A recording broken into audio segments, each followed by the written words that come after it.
Olá, meus amigos, tudo bem com vocês? Vamos para a seguinte pergunta. A pessoa em estado de coma, como o seu espírito se comporta? Isso é uma pergunta muito frequente e muitas pessoas têm dúvidas, então vamos falar um pouco sobre isso. Vamos para a resposta. Antes de ler aqui o que a literatura, alguma coisa que eu peguei aqui dos livros espíritas, né? Eu vou falar com minhas palavras. Na verdade, toda vez que for possível que o nosso espírito saia do nosso corpo, não por total, né? Porque existe um laço do perispírito que prende, né? Mas toda vez que há a possibilidade dele se desprender do nosso corpo, ele vai fazer isso.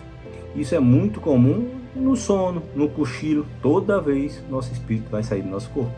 E as pessoas têm ideias, né? Às vezes acontecem muitas coisas, as pessoas ficam pensando que e dando interpretações erradas por falta de conhecimento, né? Isso é uma lei natural, são coisas normais que acontecem e sempre vai acontecer, certo?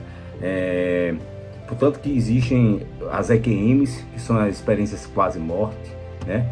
Onde pessoas estão ali numa cirurgia e o espírito sai do seu corpo, não totalmente, porque senão teria desencarnado, sai do seu corpo, mas fica ainda ligado por esse laço, sai do seu corpo, vê tudo ali, escuta tudo ali, depois volta e acaba que conta a história, conta detalhes. Então, para provar exatamente isso que a gente está falando aqui, toda vez o espírito que tiver oportunidade, ele vai sair do corpo, tá? Vamos ver aqui um pouco da literatura. Na Gênese, de Allan Kardec, o último livro do Pentateuco, né? Da codificação. Se você for abrir no capítulo que fala dos fluidos, capítulo 3, no item 23, vai ter a seguinte colocação. O espírito é, pois, feliz por deixar o seu corpo, como o pássaro deixa a sua gaiola. Ele agarra todas as ocasiões para dele se libertar e se aproveita, por isso, de todos os instantes em que a sua presença não é necessária à vida de relação. É o fenômeno designado sob o nome de emancipação da alma. Sempre ocorre no sono, todas as vezes que o corpo repousa e que os sentidos estão em inatividade, o espírito se desliga. E ele remete ao livro dos espíritos. Então vamos ver o livro dos espíritos na parte que trata da emancipação da alma, no capítulo 8, né? O primeiro livro da codificação. Na questão 400, Kardec pergunta: o espírito encarnado permanece voluntariamente em seu envoltório corporal, ou seja, o espírito da gente permanece no nosso corpo voluntariamente, porque quer ou não? Ou é compulsoriamente, né? A resposta é como se perguntasse se o prisioneiro se alegra com a prisão. Olha só como é forte. Ou seja, é uma condição para o espírito muito ruim estar encarnado, certo?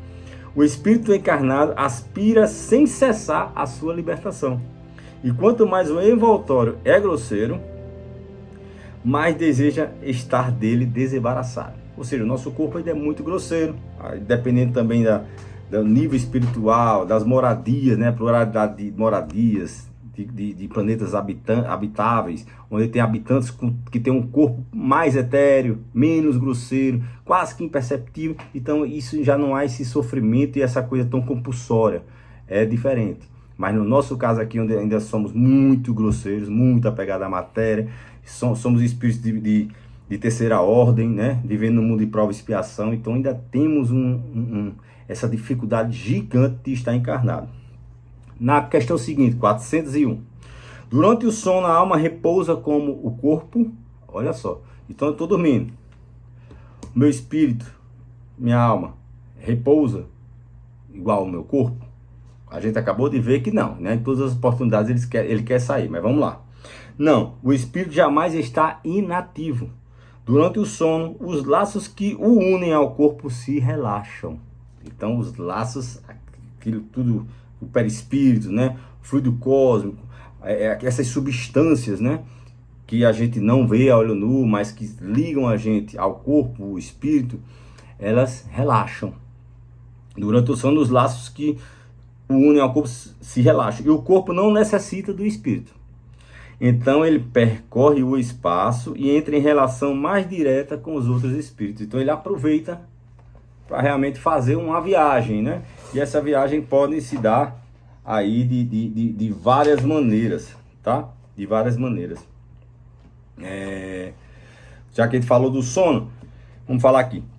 Aí eu estou voltando agora para, de novo, a Gênesis, para continuar, no item 23. Por vezes, ao despertar desse sono, que a gente viu aqui, que ele se desprende e vai, né, fazer essas viagens, vai ao mundo espiritual, vai ter conversas com mentores, vai visitar outros mundos, vai visitar parentes, vai visitar outros amigos espirituais, vai ter sugestões. Muitas vezes a gente acorda com sugestões, com ideias novas, né? Então, isso tudo é decorrente dessa nossa libertação do espírito, quando a gente está em caso de entorpecido, né? Seja em coma, ou seja dormindo, né? Em alguns estados de catalepsia, que é a aparência de morte. Então, quando a gente está com o corpo ali apagado, inativo, sempre o espírito ele vai tentar sair. Vai sair, na verdade, né? Por vezes, ao despertar, conserva uma lembrança de suas peregrinações. Ou seja, começa a lembrar de onde teve ali uma coisa ou outra, né? Flashes. Uma imagem mais ou menos precisa que constitui o sonho, que aí forma o sonho.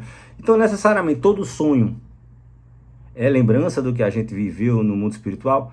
Não necessariamente, porque não existe uma regra, todo e sempre, nunca e não, nunca e sim, né? Nunca e sempre, a gente nunca tem que taxar as coisas com esse extremismo, mas quase sempre, tá? Quase sempre. Senão são projeções do nosso cérebro, da nossa mente, do que a gente vem vivendo, das nossas ansiedades, do que a gente deseja, e também isso pode acontecer, e não que seja como está escrito aqui, que são lembranças dessa peregrinação. Pode ser algo também físico, né? Dos nossos anseios e tal, mas a maioria das vezes é assim. O sonho dele traz em todos os casos intuições que lhe sugerem ideias e pensamentos novos. Lembra que às vezes eu disse que a gente acorda com bons pensamentos ou até com negativos, depende da nossa influência, né? Mas o livre-arbítrio sempre é nosso.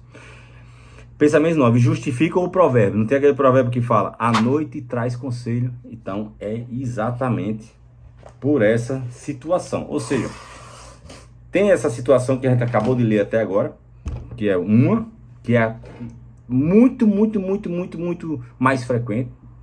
E existe outra situação em casos muito raros que aconteceu aqui no Obreiros da Vida Eterna, no capítulo 18. Capítulo 18. Foi um caso, o nome do capítulo é Desprendimento Difícil. Olha só, que é uma raridade, mas aconteceu. Tem um cidadão, Cavalcante, ele estava ali com problema, vários problemas, e não queria desapegar o corpo na hora do desencarne, e tem os mentores espirituais ali tomando conta da situação, e ele recebe uma injeção, né, que chama aqui de injeção compassiva, ou seja, a eutanásia, para matá-lo.